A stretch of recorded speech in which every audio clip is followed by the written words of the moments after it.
Hi, my name is Krissy Clark, and I'm going to wait. My name's Krissy Clark, and I'm a public radio journalist, but don't worry, I'm not going to ask you to pledge any money today. Instead, what I'm going to do is tell you about a vision I had in the desert. But to understand that vision, you need to know a little bit about me. I'm a fifth-generation Californian. My great-great-grandfather came to the Bay Area in 1848 on a mule. And part of what happens when you are from the same place and you have so much family history in one place is that as a kid, I would drive around town with my dad, and he would point at things and say, that used to be that. That industrial wind farm used to be my great-grandfather's general store. And that Golden Gate Bridge on-ramp used to be my dad's personal jungle gym. He claims to have climbed up the Golden Gate Bridge when it was still under construction. I'm not sure if I believe him, but what I did learn from those trips was that a landscape is made out of stories, layer upon layer of story.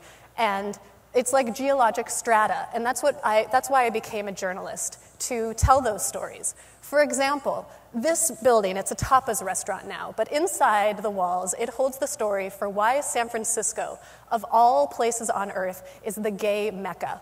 And it has to do with the fact that this building in 1948 and 49 was the Black Cat Cafe. And a guy named Jose Sarria worked there. He would dress in drag, and he would sing these hilarious, flamboyant, and wonderful songs about life as a gay man. People loved the stories, they loved the songs. He kind of invented gay pride before it existed. And the reason he could do this in San Francisco, as opposed to other parts of the country, is because in other parts of the country, he would have been arrested for singing these songs. They had morals police that regulated the bars there.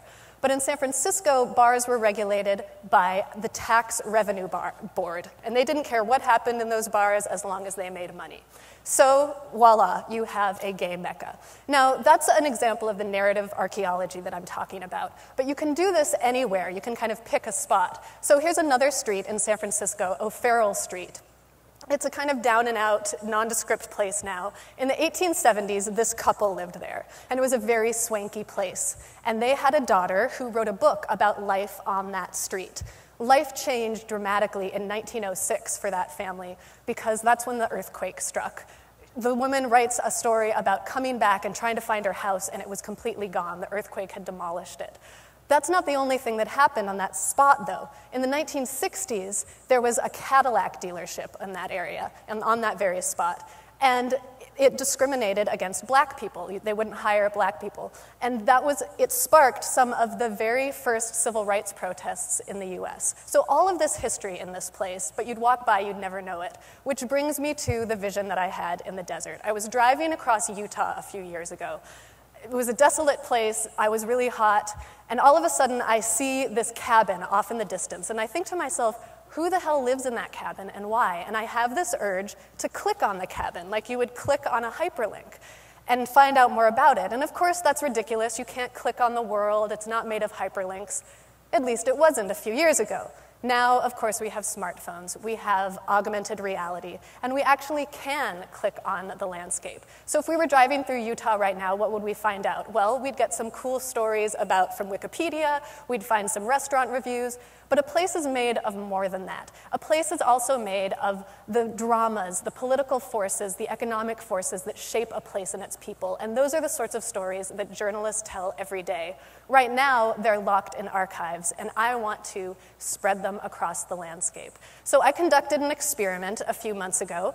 I'm not a computer programmer, so I did a sort of analog version of augmented reality. I used red balloons instead. I went to that street near the Cadillac dealership, and every place there was a story that I had researched, I would tie a red balloon, and I would put a phone number in front of it. And people walked by, and they could call these numbers, and they would hear a short story about that place.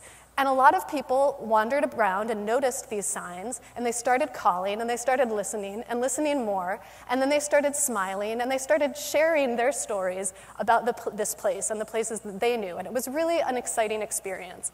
So since then, I've been speaking with public radio colleagues across the country, and it's clear that there is a huge archive full of stories about places, and they're waiting to be scattered and unleashed onto the landscape so that we can click on them. Now I'm looking for people with the technical expertise to help me make this vision come true. If you'd like to talk to me more about it, or you just want to know a little more about that cabin, you can click on me here. Thank you very much.